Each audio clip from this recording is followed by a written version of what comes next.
Hi again, Larry Taylor here. Glad you could join us for our continuing study in the Sermon on the Mount. Matthew chapter 5, 6, and 7 is where the Sermon on the Mount is recorded. We right now are in chapter 5. And as I mention each time, if you're just joining us, welcome. Glad you're here. Encourage you to go back and to start at the beginning because each of these discussions builds on the previous ones, and we don't want to keep repeating ourselves. I am glad you're here, and I hope we'll have the opportunity in the future to have some dialogue, some discussion. You don't have to agree with everything I say. I'm not asking you to do that, just asking you to consider it. It's important that we approach the scriptures with open, teachable hearts, with an attitude that says, humbly, God, I don't know it all yet. I'd like to learn some more about you. I'd like to be closer to you. And that really is my personal goal. My personal goal is every day to know Jesus better than I did the day before. To learn to love Jesus more passionately, intensely than I ever did before. And to serve Jesus and follow Jesus and obey Jesus more diligently than I ever have before. So that's the approach with which we come to the Sermon on the Mount. The reason I study the Sermon on the Mount is because it's the core of Jesus' ethical teaching. It's the core of what Jesus taught us about how we're supposed to behave ourselves. So I want to learn more and more how to do that in order that I might be a blessing to the Lord, in order that I might be a blessing to others, in order that I might fulfill the reason for which I was created. Here in Matthew chapter 5, beginning around verses 17 through 20, Jesus tells us that he did not come to do away with the Old Testament. As a matter of fact, he says that the Old Testament is going to be around forever, just like heaven and earth are going to be around forever. But he says, I came to bring it to its logical fulfillment, to show you the meaning behind those laws, those rules, those regulations, to bring you to that place to which the Old Testament was pointing, to not set it aside, but to fulfill it. And then, beginning in verse 21 and running through the end of chapter 5, he gives us some examples. Now, this list of examples is not exhaustive. He could have picked other areas to use as examples, but these are ones that point out to us how it is that following Jesus fulfills, follows the law in the sense of fulfilling the law. How it is that Jesus brings the teachings of the Old Testament and shows us the meaning behind the rules and regulations and applies them to our hearts. Because following Jesus is not primarily a matter of lining up our lives to do this and avoid that. You can line up your life to do this and avoid that and still have a heart of stone. Jesus is calling us to have new hearts, hearts transformed, hearts of love, love for God, love for others, love for ourselves, love for all of creation. To love the Lord our God with all our hearts, minds, and souls, and others as ourselves, to take care of God's garden and expand his kingdom in the world today. So he gives us some examples as to how the law, the Old Testament law, reinterpreted in the light of Jesus, the Messiah, applies in our lives today. He gives some examples. The first example he gives is one of anger.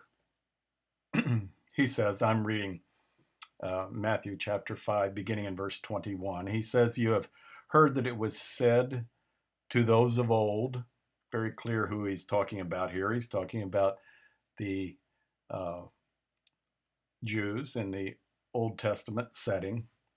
It was said by those of old, and now Jesus quotes from the Ten Commandments. It was said back there in the Ten Commandments, you shall not murder.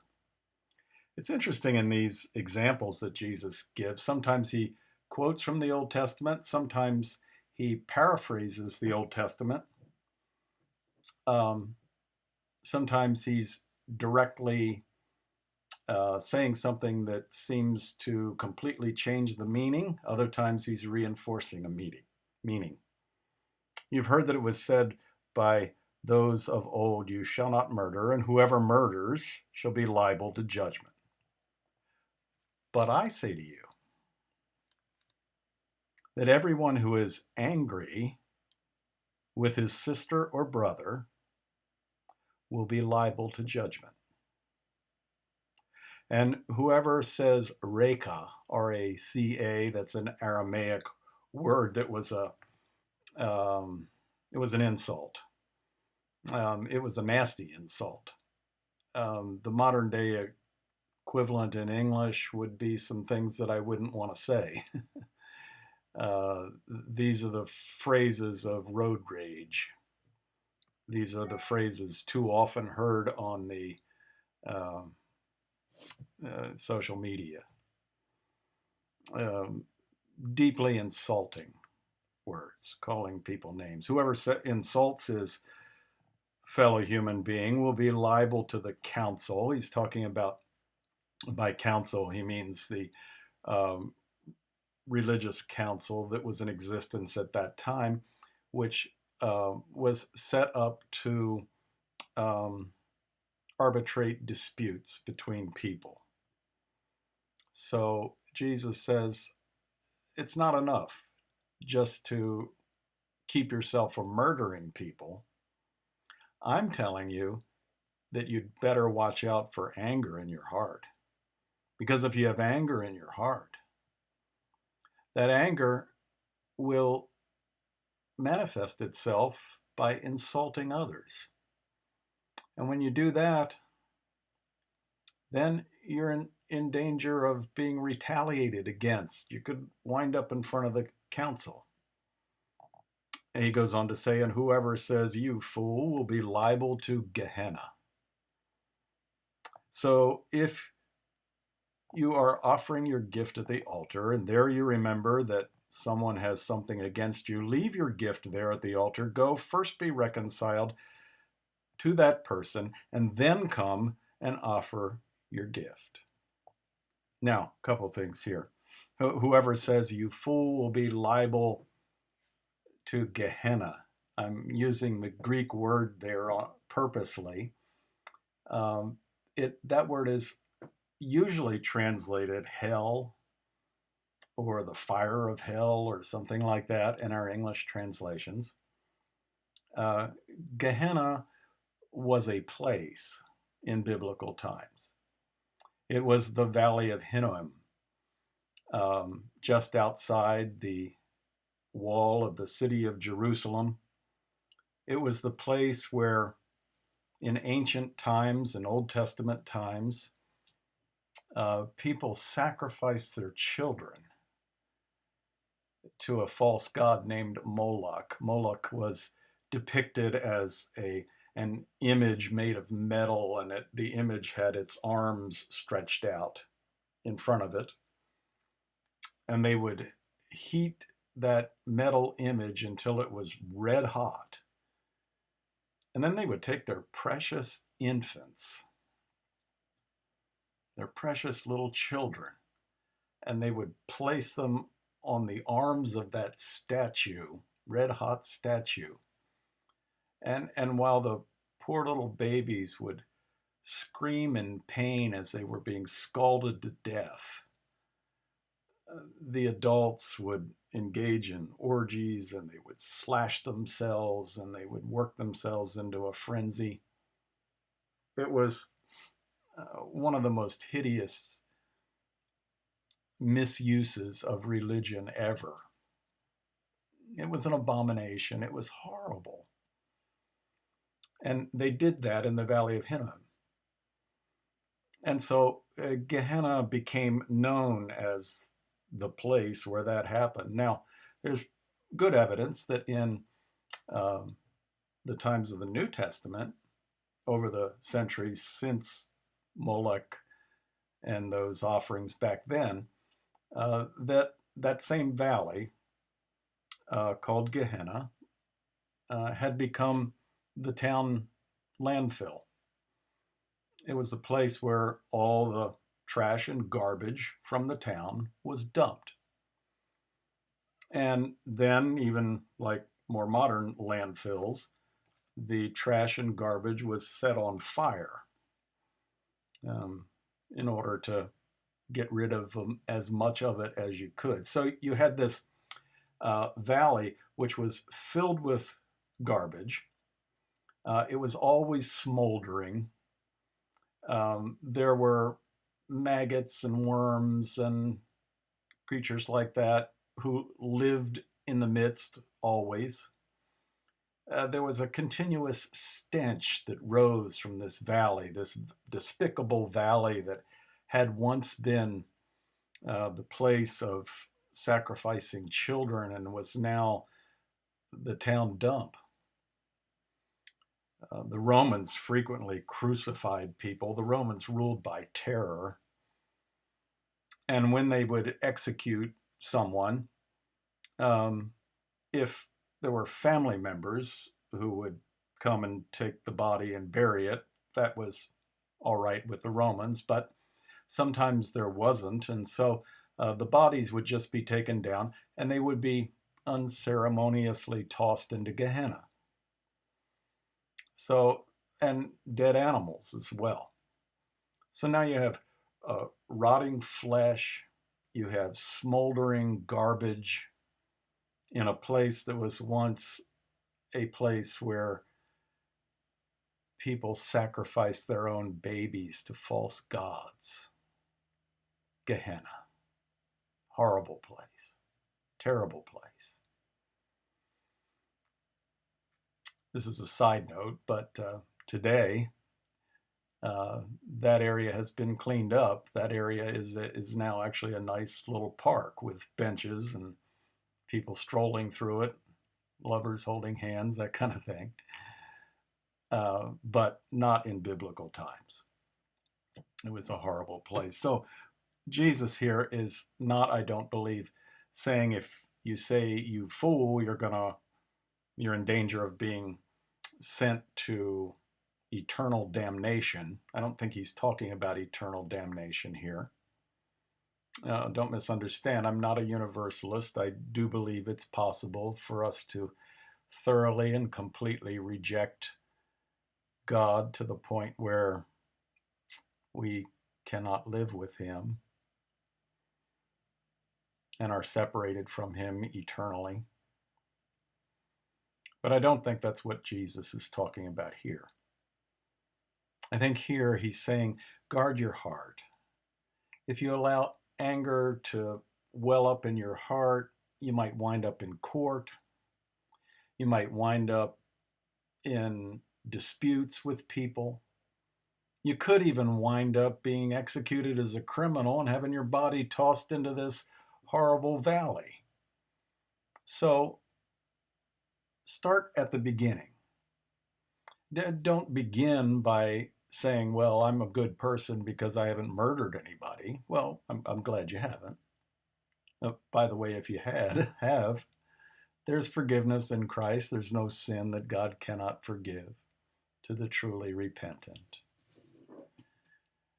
But Jesus is saying, look, the Old Testament law, the law of Moses, one of the 10 Commandments tells us not to murder people, not to kill people. That's good. It's a good thing. You should not murder people. You should not kill people. But we need to go further than that. We need to not let the sun go down on our wrath. We need to be forgiving. We have been given, the Apostle Paul tells us, the ministry of reconciliation. And as much as is possible, we need to live at peace with all other people. Jesus gives an illustration here which must have astounded his original listeners. Remember, he's speaking these words in the northern part of Israel, up near the Sea of Galilee. So this crowd has come from all over, but probably most of them are Galileans. And he says to these Galilean Jews, he says, if you go to the temple to make an offering, and when you get there, you remember that there's a relationship that's broken back home. Not just remember that you have something against somebody else, but if you get there and you remember, so-and-so has something against me, I think. There's something wrong. There's something broken in our relationship. Jesus says, leave your gift, go back home, be reconciled, and then come and offer your gift. Now, that must have been astounding, because in order to get from Galilee to the temple in Jerusalem, that's 80 miles. Those people were walking that. It took them a week to get there. So here's a person in this illustration who has walked for a whole week to get to Jerusalem in order to offer a sacrifice, in order to enter into the Jewish worship. And he gets his animal to be sacrificed, and he's bringing it up to the priests in order to offer it. But just before he gets there, he remembers, so-and-so back home is there's something wrong with our relationship. He leaves the sacrificial animal. He walks another week back home, seeks out that person, does whatever needs to be done in order to mend the relationship, talks it out, offers forgiveness, receives forgiveness, heals the relationship, then walks another week. Now we've been walking for 3 weeks, back to Jerusalem to offer that sacrifice, and then he's got to walk back again. That's 4 weeks walking. Jesus' point is that we are called to the ministry of reconciliation. That being rightly related to the people around us is far more important than any religious ritual we could offer, any religious sacrifice we can offer. And yet, how many people go to church on Sunday and they have animosity in their hearts towards someone, or there's a broken relationship someplace? Go and make it right. Jesus ends this section on anger by saying, come to terms quickly with your accuser while you're going with him to court. In other words, if somebody sues you, and in those days you're walking to the court, he says, go to that person and mediate, do whatever you can to try to reconcile that situation ahead of time, rather than letting it land in court. For one thing, you're likely to land in court in front of a judge that's not sympathetic, maybe even a pagan judge, depending on what it was in those days, could be even a Roman individual who really doesn't care about justice. Make the relationship right first, and then live your life. Jesus says, if you don't, if there's anger in your heart, and you could wind up in front of the council, you could wind up being tossed into jail. You could even wind up being executed by the Romans as a criminal and your body tossed into Gehenna. Instead, guard your heart. Don't let the sun go down on your wrath. Forgive. Receive forgiveness. Be reconciled with others. God bless you. Thank you for joining me.